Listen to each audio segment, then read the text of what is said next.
மனுஷனுடைய வார்த்தையை கேட்டு அதை யோசிச்சு யோசிச்சு யோசிச்சு யோசிச்சு தன் வாழ்க்கையே நிர்மூலமாக்கி கொண்ட ஒரு வாலிபனை கடந்த நாட்களில் நான் சந்தித்தேன். ஞாயிற்றுக்கிழமை ஆராதனையில் கூட இந்த சகோதரனை சொல்லியிருக்கிறேன், சிஸ்டர் பிரதர் எப்போ வந்தாலும் இங்கே ஒரு பேட்ஜ் இருக்கும் பிரதர், கர்த்தர் நல்லவர் அந்த பேட்ஜ் இருக்கும், ஏசு கைவிடா அப்படின்ற ஒரு பேட்ஜ் இருக்கும். எப்போ போனாலும் பேட்ஜ் இல்லாமல் போக மாட்டார். அவர் ஊழியக்காரரே இல்லை, என்ன பார்ட் டைமாக வேலை செஞ்சு ஊழியம் செய்கிறாரு. கையில் ஒரு பை இருக்கும், அந்த பைக்குள்ள எப்பவுமே பைபிள் இருக்கும். அந்த பைக்குள்ள எப்பவுமே 10 வாக்குத்தத்தத்தை உள்ள வச்சிருப்பாரு. எங்கிட்ட ஸ்பெஷலா இதற்காகவே வந்து வாக்குத்தத்தத்தை வாங்கிட்டு போவாரு. பாஸ்டர் நான் பார்க்குறவங்களுக்கெல்லாம் அந்த வாக்குத்தத்தத்தை கொடுக்கணும். அந்த நல்ல மனுஷன் இந்த RSS சேர்ந்து சசிகுமார்ன்ற ஒரு மனுஷனை வந்து வெட்டிட்டாங்க பாருங்களேன். இங்க துடியலூர் பக்கத்தில் வச்சு வெட்டிட்டாங்க.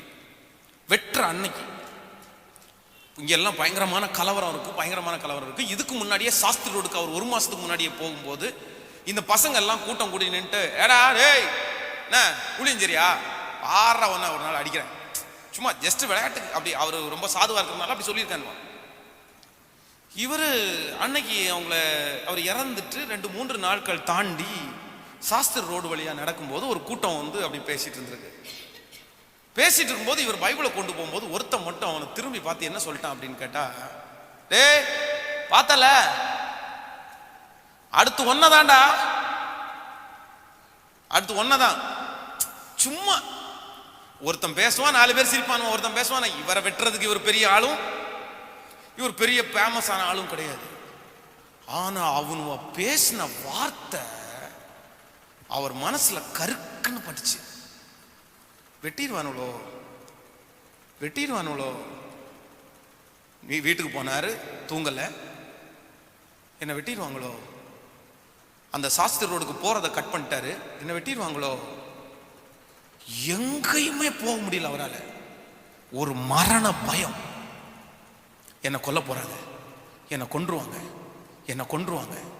என்னை வெட்டுறாங்க, என்னை வெட்டுறதுக்கு ஆள் திட்டம் போட்டாங்க, பசங்க ரெடி ஆயிட்டாங்க, கத்திய வச்சிருக்காங்க, என் வீட்டுக்கு வர போறாங்க. பேசி பேசி பேசி பேசி பேசி இங்க கூட்டிட்டு வந்தாங்க பாருங்க. என் பக்கத்துல உட்காந்து, பிரதர் உட்காருங்க பிரதர், என் பக்கத்துல உட்காருங்கன்னு சொல்றாரு. 2 நிமிஷம் உட்காந்துட்டு திரும்ப எழும்பி என் பக்கத்துல என் பின்னாடி வந்து 2 கை அப்படியே கொஞ்சம் பயந்துட்டு, பாஸ்டர் பாதுகாப்பு கொடுங்க பாஸ்டர், என்னை கொண்டுருவாங்க போல தெரியுது பாஸ்டர், பயமா இருக்கு பாஸ்டர். பிரதர் ஒண்ணுமே இல்லை பிரதர், உங்களை ஒன்றும் செய்ய மாட்டாங்க. நான் பாருங்க பிரதர் ஊழியம் செய்யறேன் பிரதர், இத்தனை பிரச்சனை இருக்கு, இவ்வளவு போராட்டம் இருக்கு, ஒண்ணுமே செய்யல பிரதர். நீங்க ஏன் பிரதர் மனுஷனுக்கு பயப்படுறீங்க? கர்த்தர் உங்களுக்கு பாதுகாப்பா இருக்கிற பிரதர். இல்ல பாஸ்டர் பயமா இருக்கு பாஸ்டர், எனக்கு பயமா இருக்கு. கர்த்தருடைய பிள்ளைகளை 2 மணி நேரம் அவரோட போராடினேன் பிரதர்.